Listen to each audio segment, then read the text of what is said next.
Rev up your engines!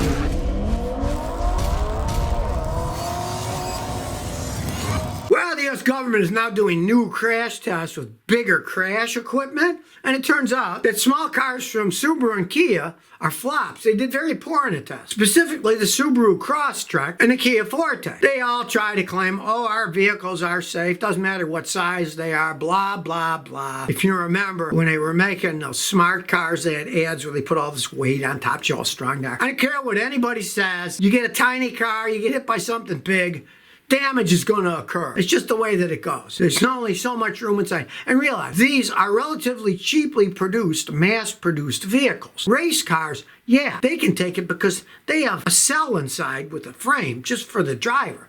So if it gets wrecked, he's inside that, and the car might be totally demolished, but the guy's okay. I was at Indianapolis 500 a few years ago. Guy flipped upside down. You think the guy was dead? He walked away from it because he was inside that cage, but it cost a fortune to make Formula One race cars. Regular cars are mass-produced, and they're not that safe inside when they're that small. It's just the way that it goes. And finally, the government's testing it with more than just, I guess, a paperweight. Now they're using heavy weights and saying, gee, people inside would have been damaged. But interesting enough, the Honda Civic and the Toyota Corolla got the best ratings of the real small cars. They weren't rated great, they were rated acceptable instead of poor. I mean, let's face it, you got a small car, you hit something big, bad things are going to happen. Don't think crumple zones are going to fix you. You got to pay attention when you're driving your car. Don't think, oh, well, I hit something, I'll be saved by the airbags.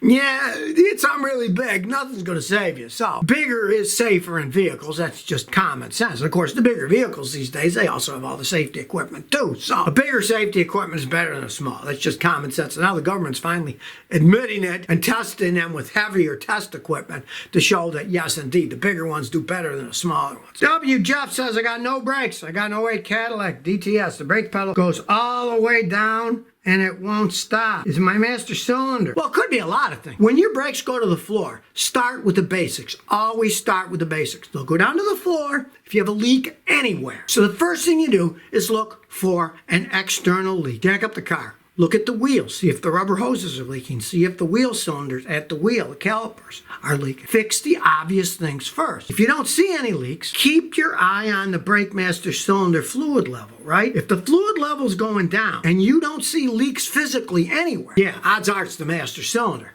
Because when it leaks, it can leak back into the brake booster. So in that case, you would remove the brake master cylinder. Then look inside the booster. Get yourself a little siphon, and if you can suck brake fluid, air is supposed to be the only thing in there. If fluid's in it, means your master cylinder is bad, then you got to replace the master cylinder, and if you're lucky, suck all the fluid out. Pray it didn't ruin the booster, because the boosters cost a ton. But let's say you're not losing fluid at all, and they're sinking to the floor. That could be your anti-lock brake system. They have all kinds of dump systems in them, so your tires don't lock up when they break. They can just dump the pressure back so that it goes to the floor and it's not leaking anywhere. Looking for external leaks and work your way out. Telluride261 said, Scotty, what's the best way to wire a dash cam hard? Can you unplug the fuse of a cigarette lighter and tap off of that? Should I buy fuse taps? I don't want to avoid the warranty. Well, a lot of people, they just plug it in a cigarette lighter, right? But you want a hard wire because you don't want those ugly wires going all over the place. And I don't blame you.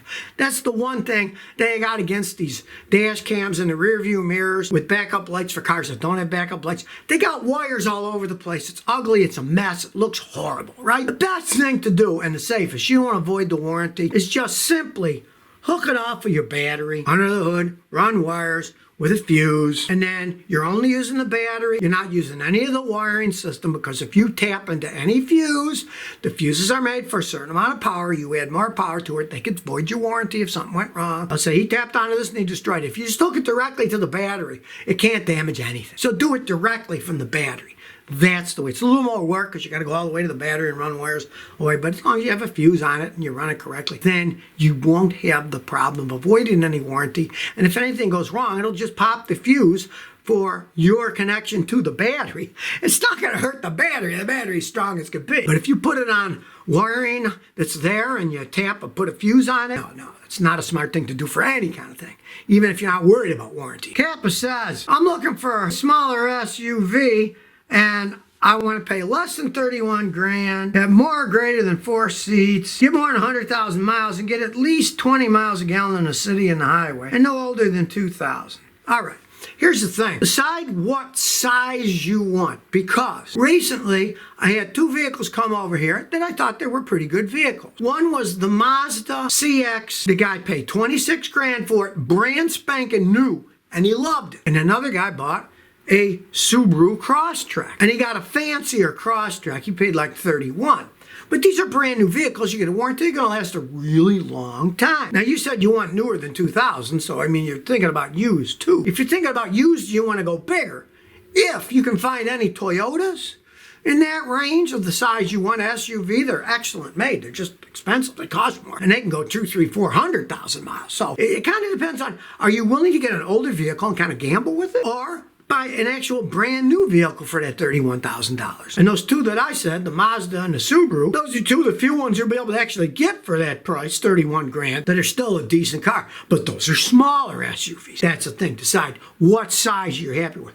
Road test the smaller ones, the medium ones, the big ones. You can road test them at the dealers all the time. You're thinking about buying one, I want to drive it around, right? Then you can see what you like and what you don't like. The small ones might be too small for you. Or the big ones might get worse gas mileage than you want, and you'll be happier with the small one. Then you can buy new instead of used. Well, at least it looks like there's some hope at the end of the tunnel for electric cars. You know, they use a lot of lithium, right? Well, Australia's got a whole bunch of it, and they're starting to produce it. So you're not going to be dependent on China controlling the market. Way back in 1888 in Australia, they had a mine, and they found the silvery stuff that was the basis of lithium. It's a silver white material, and they just thought it was a geological oddity. They were looking for tin. Then in 1983, they started small-scale mining of the stuff to use for glass and different things. Well, it turns out, of course, now everybody wants lithium.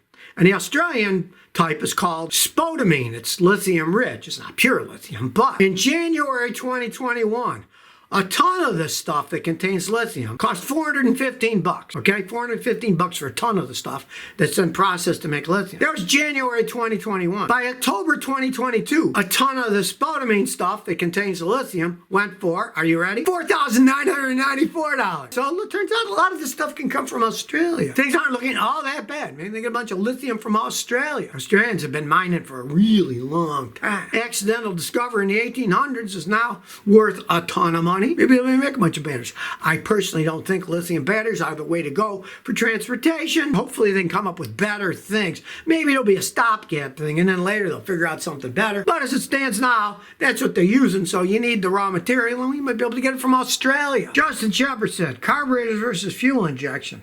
Torque and horsepower. I thought about this. I got an old 79 Catalina. It's got a certain amount of horsepower, but it's less than a fuel-injected engine would be. But it still has a lot of torque. What's up with that? Fuel-injected cars are just more efficient at creating the right air-fuel ratio.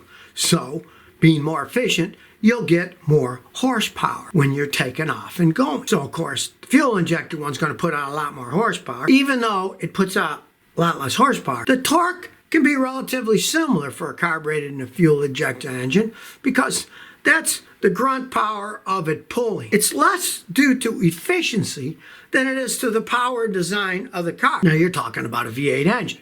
They're made for torque. Take an old engine, a 52 Ford Flathead. It only had 106 horsepower, but it had 194 pound-foot of torque. So it's almost double, right? The torque versus the horsepower. And those were all carbureted. You're, of course, going to get better gas mileage with fuel injection, less emissions. Emissions have a lot to do why they're all fuel injected today. The torque isn't as affected by the induction system as the horsepower is. Like, you take some of the really old vehicles had hardly any horsepower, but they had a lot of torque.